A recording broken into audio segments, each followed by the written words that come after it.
Tawuran antar kelompok warga kembali terjadi di terowongan Manggarai, Jakarta Selatan. Dua kelompok saling serang menggunakan senjata tajam, batu, botol, bambu, dan petasan. Akibatnya arus lalu lintas di sekitar lokasi sempat terhenti selama kurang lebih 30 menit. Warga yang melintas jalan tersebut dibuat panik, sementara warga lainnya hanya melihat tawuran.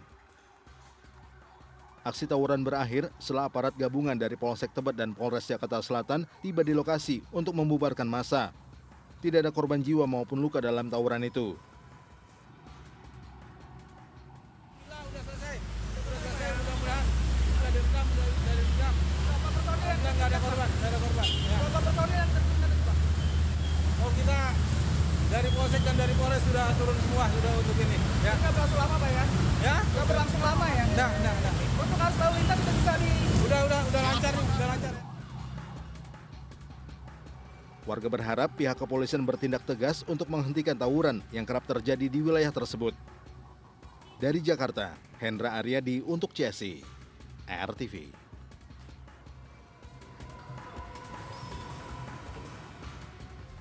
Seorang pelajar di Bandung, Jawa Barat tewas usai motor yang dikendarainya terlibat kecelakaan beruntun dengan mobil dan truk box. Sementara di Makassar, Sulawesi Selatan, rampok membawa parang merampas uang 400 juta rupiah dari karyawan yang hendak disetorkan ke bosnya. Sahabat, inilah caratan seputar investigasi bersama saya, Ezra Haryanto.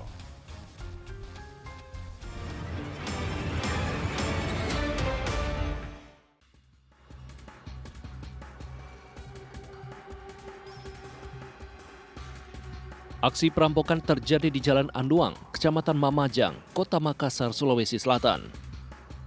Saat itu, korban tengah membawa uang tunai sebesar 400 juta gaji dari karyawan yang hendak disetor ke rumah tersebut.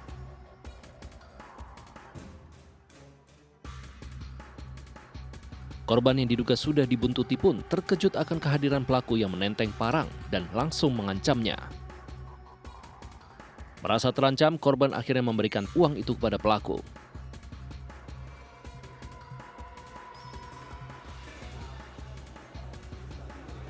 Selang beberapa hari, tim Reskrim Polrestabes Makassar akhirnya berhasil meringkus pelaku dengan sejumlah barang bukti.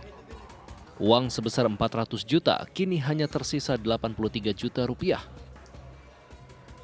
Sisanya ia gunakan untuk membayar sewa kontrakan rumah, membeli sepeda motor, membeli sabu, serta dititipkan kepada orang tuanya.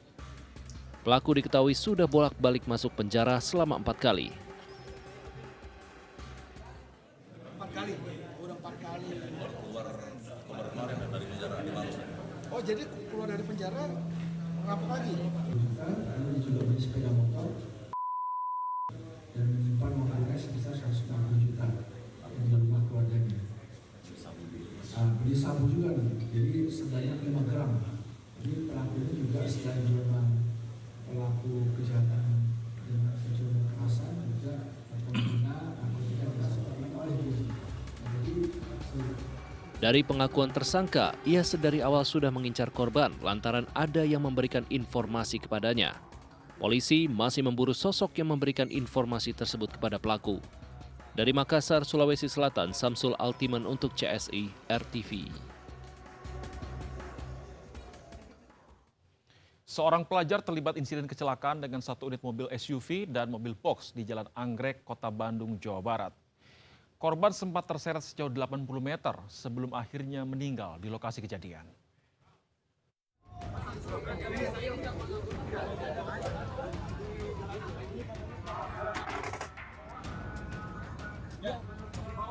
Seorang pelajar tergeletak tak bernyawa di ruas Jalan Anggrek, Kota Bandung, Jawa Barat. Ia baru saja terlibat insiden dengan sebuah mobil SUV dan sebuah mobil truk box. Mobil jenis SUV awalnya melaju kencang dari arah Jalan Anggrek, Taman Foto Bandung. Lalu seketika menabrak korban hingga korban terseret sejauh 80 meter. Selain itu, mobil itu juga sempat menabrak bagian kanan mobil box yang saat itu berada di depannya. Mobil di belakang, motor di depan. Masih langsung ya. Digusur sama mobil ini. Berarti mobil itu dia melewati lampu merah biar lampu merah. Iya. Dia terabas lampu merah gitu. Motornya Motornya lagi posisinya lagi berhenti. lagi berhenti. Belum tahu. Pengemudi perempuan atau perempuan? Kendaraan yang rusak berapa deh? Kendaraan yang rusak mobil 4, sepeda motor 2. Polisi hingga kini masih melakukan pemeriksaan CCTV di lokasi. Sementara itu pengemudi mobil SUV dibawa ke Mapolres Tabes Bandung untuk dimintai keterangan. Dari Bandung, Jawa Barat, Bayu Rohman untuk CSI RTV. Seorang pria tewas usai dibacok temannya di halaman rumah sakit Ketapang di Sampang, Madura, Jawa Timur. Pembacokan dipicu pesan WhatsApp dari korban ke ponsel pelaku.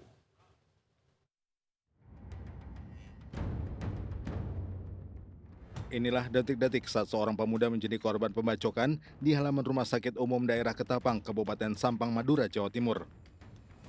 Korban berinisial NH, 22 tahun, tewas bersimbah darah dengan luka bacok di bagian perut. Usai kejadian, warga kemudian mengamankan pemuda berinisial FA, 20 tahun, dan diserahkan ke Mapolres Sampang untuk pemeriksaan lebih lanjut. Dari hasil penyelidikan, pembunuhan berawal saat pelaku bersama temannya yang sedang menjaga parkir kendaraan di RSUD Ketapang membuat status WhatsApp di telepon genggam kekasihnya.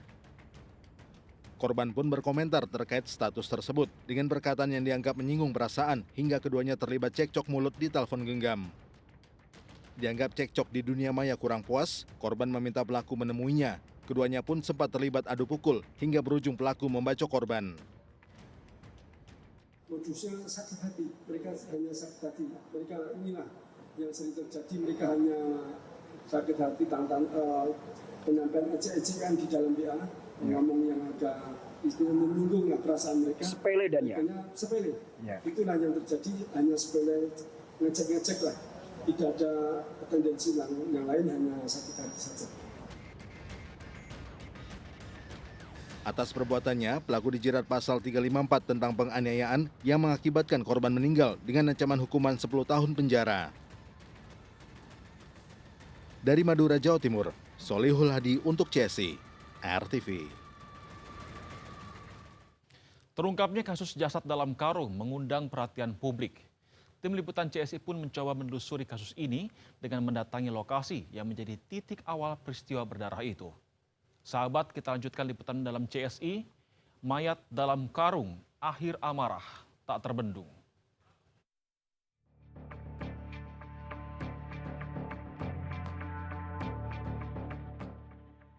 Kasus pembunuhan yang merenggut nyawa Al-Basar di tangan Nana alias Ragil mengusik perhatian publik.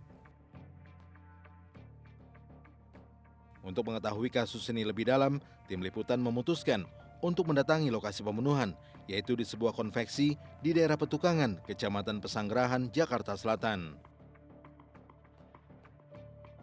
Dibutuhkan waktu sekitar 45 menit untuk mencapai ke lokasi dari kantor RTV di Bilangan Tamrin, Jakarta Pusat. Setibanya di lokasi, kami menemukan rumah berukuran kecil yang menjadi saksi bisu peristiwa berdarah itu. Di sana kami berjumpa dengan salah satu warga. Berdasarkan dari keterangan warga tersebut, konveksi tempat korban dan pelaku bekerja terlihat tertutup, hingga tetangga sekitar nyaris tidak mendengar adanya keributan di hari naas itu. Ya cuma tutup terus, bisa di dalam ada orang kerja juga sini kan tertutup terus itu. Yang tinggal sini ya yang punya bordir itu kan, sama karyawannya itu kan ada 5 orang. Ya kemarin karena terjadi cuma 2 orang karena mungkin habis lebaran belum pada ini kan mulai kerja, bagaimana saya nggak tahu persis lah itu. Warga juga tak menyangka bahwa pelaku menghabisi nyawa korban dan membawa karung berisi jasad tanpa diketahui siapapun. Nggak pernah itu ada orang bawa karung apa itu. Makanya itu bisa, aku heran itu, bawa karung segede gitu itu bisa nggak ketahuan.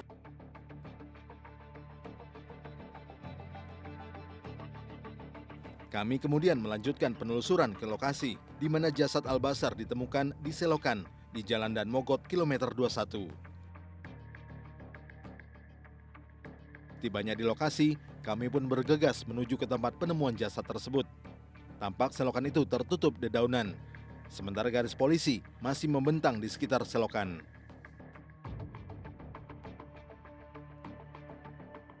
Jasad AG ini memang ditemukan di dalam karung yang dijahit dan kemudian dibuang begitu saja oleh pelaku di dalam saluran ini. Kemudian warga tersebut melakukan laporan ke kepolisian. Saat ini pelaku telah berhasil ditangkap oleh polisi dan dikenakan sanksi berdasarkan pasal 338 KUHP tentang pembunuhan dan juga pasal 365 KUHP tentang kekerasan.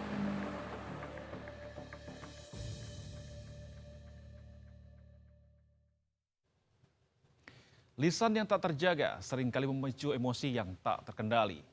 Hubungan pertemanan selayaknya dilandasi saling menghormati dalam sikap dan tutur kata agar tidak berakhir dengan hilangnya nyawa.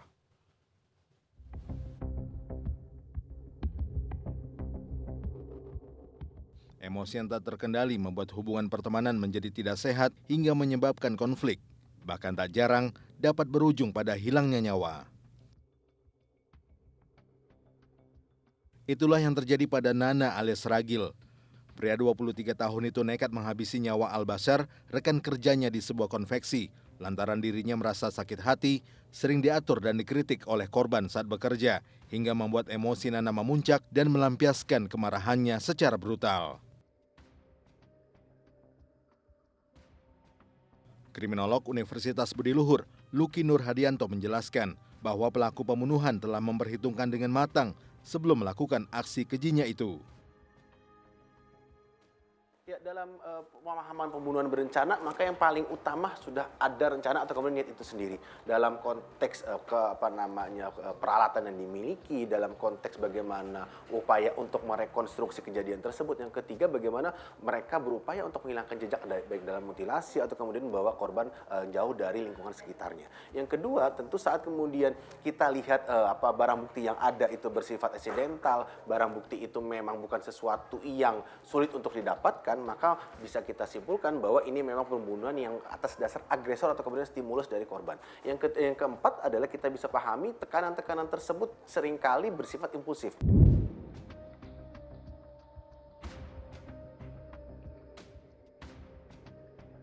Luki menambahkan, ikatan emosi memiliki peran bagi seseorang melakukan perbuatan di luar batas kewajaran.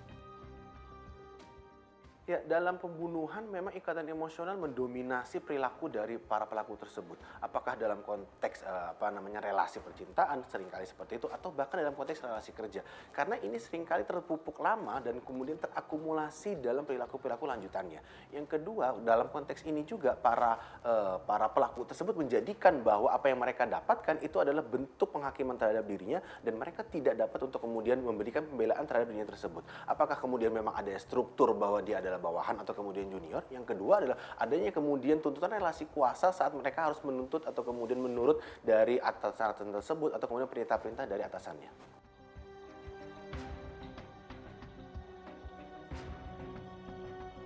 Layaknya bom waktu, perkataan yang merendahkan lambat laun akan membuat emosi tak terbendung dan seseorang menjadi mudah tersinggung hingga dapat melakukan hal di luar akal sehat manusia.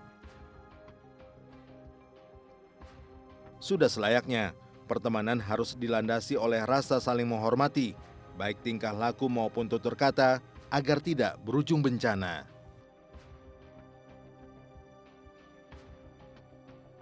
Dari Jakarta, tim liputan untuk CSI, RTV. Berkendara dengan selamat di jalan raya tidak hanya membutuhkan keahlian, namun juga kewaspadaan dan kepatuhan lalu lintas. Berikut tips dari Brigadir Putu agar Anda terhindar dari maut di jalan raya. Halo sahabat RTV, kembali lagi bersama saya Brigadir Putu Fungki. Ya sahabat RTV, pelanggaran lalu lintas terjadi hampir setiap hari. Dan pada hari ini ada pelanggaran lalu lintas apa yang sudah terekam? Mari sahabat kita saksikan bersama videonya. Ya sahabat, bisa kita lihat ini ada tulisannya, sudah ada etle tapi malah banyak yang hilang. Jadi intinya sebenarnya di traffic light ini sudah terpasang kamera etle begitu ya. Tapi ternyata masih banyak pengendara yang melanggar rambu-rambu lalu lintas. Ya sahabat RTV, adanya tilang atau yang bisa kita sebut bukti penilangan atau bukti pelanggaran itu merupakan langkah represif nih dari kepolisian untuk menekan angka kecelakaan lalu lintas.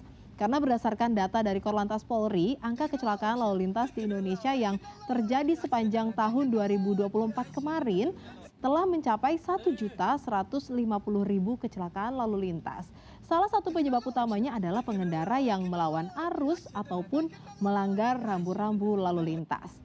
Nah, sahabat RTV, adanya tilang itu bukan untuk menakut-nakuti kalian, tapi memberikan efek jera kepada para pengendara yang tidak mau patuh akan aturan lalu lintas. Hal ini diharapkan setelah sekali ditilang, besok tidak akan mengulangi hal itu lagi, tidak akan melanggar rambu-rambu ataupun tidak akan melanggar aturan lalu lintas lagi.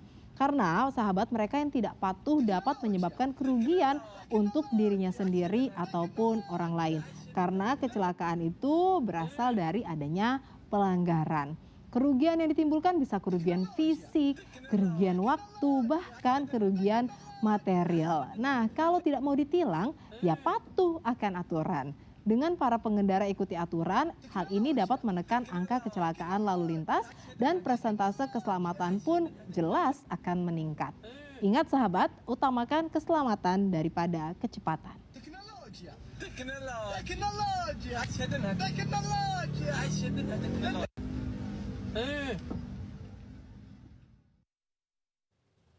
Seorang pria di Medan, Sumatera Utara membawa kabur uang puluhan juta rupiah milik SPBU tempatnya bekerja.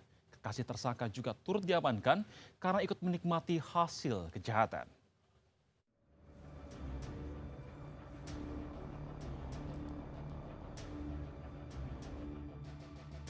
Aksi pencurian terekam CCTV pada akhir April lalu yang dilakukan oleh pria berinisial HP di tempatnya bekerja di sebuah SPBU di Jalan Amir Hamzah, Kota Medan, Sumatera Utara. Tersangka yang baru 6 hari bekerja di SPBU tersebut terlihat mengincar tumpukan uang dalam kantong plastik di atas meja saat berada di ruangan kantor. Saat pegawai lain yang akan menghitung uang tengah keluar ruangan, tersangka langsung kabur membawa uang sebesar 42 juta rupiah dengan menumpang ojek online. Berbekal rekaman CCTV, tersangka akhirnya berhasil diringkus polisi di tempat persembunyiannya di Kota Medan. Selain tersangka, polisi juga mengamankan kekasihnya berinisial SN karena diduga menikmati hasil kejahatan. Kalau pelaku utamanya satu malah, si laki-lakinya. Oh, perempuannya menikmati hasil kejahatan ya? Menikmati. Selain tersangka, polisi juga menyita sisa uang yang dicuri senilai 17 juta rupiah, telepon genggam, serta sepeda motor yang dibeli dari uang hasil kejahatan sebagai barang bukti. Dari Medan, Sumatera Utara, Wahyu Maulana untuk CSI RTV. Kejahatan selalu ada di sekitar kita dan kewaspadaan menjadi satu-satunya cara menghindarkan diri dari bahaya. Saksikan caratan seputar investigasi Senin hingga Jumat pukul 23.30 waktu Indonesia Barat. Dan sahabat, jangan lupa subscribe akun YouTube Caratan Seputar Investigasi untuk mendapatkan informasi kriminal lainnya. Saya Ezra Dianto, terima kasih dan sampai jumpa.